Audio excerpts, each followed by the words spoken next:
I am so excited to share today the new proof of concept for the PokemonGo game. And you can forget your phone. This version is entirely in augmented reality. Be strong.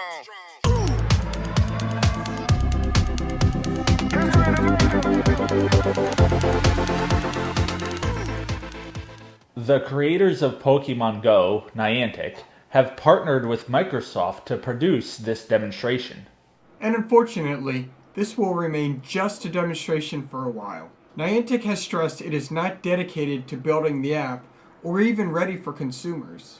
In other words, it's never going to happen. This whole thing is coming off more of a PR stunt than an actual demo. Yeah, the video did seem more like CGI than a demo. Yeah, and let's be honest here, a working demo probably doesn't even exist. Like, really, are these companies going to spend however much money it costs to develop something like this on a game that no one is ever going to be able to afford?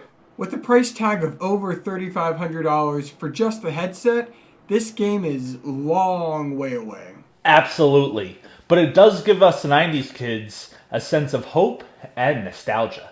The idea of seeing Pokemon just run free does put a smile on my face.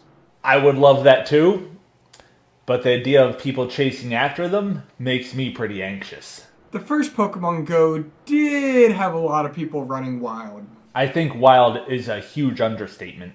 Did you see the video of all the craziness in Central Park? Definitely not one of Pokemon's greatest moments. I'd probably go with downright problematic, bordering on legal nightmare. Police departments even had to issue warnings. And let's not forget about all those snatch and grabs.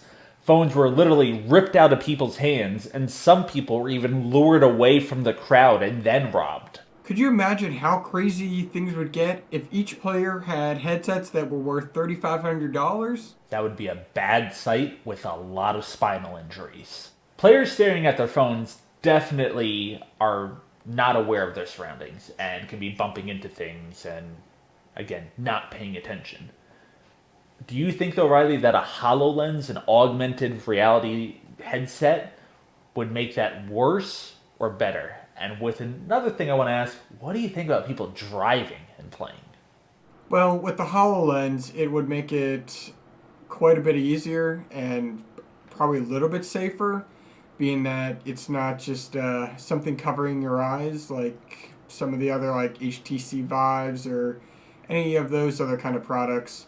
But driving, it might be a bit of a push because you're distracted in a way, kind of like you're using your phone, but you're using your eyes to find these Pokemon, but could get pretty interesting if people were doing that while driving. They might have to implement a no driving mode and use your GPS coordination to make sure you're not moving super ooper duper fast, being unsafe.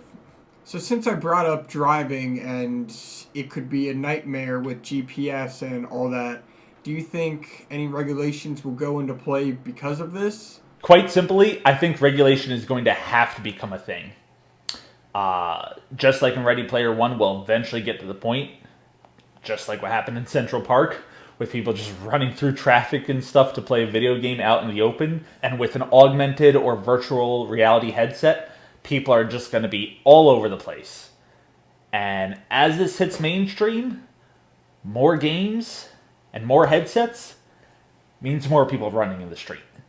And there's no way the old farts in Congress are going to allow us to get away with that. Hey everybody, thanks for watching this week's episode of Elite Life in Real Life. Be sure to hit that subscribe button, that like button, and be sure to check in next week for all our brand new videos. I'm Riley. I'm Ryan, and remember, gotta lead 'em all.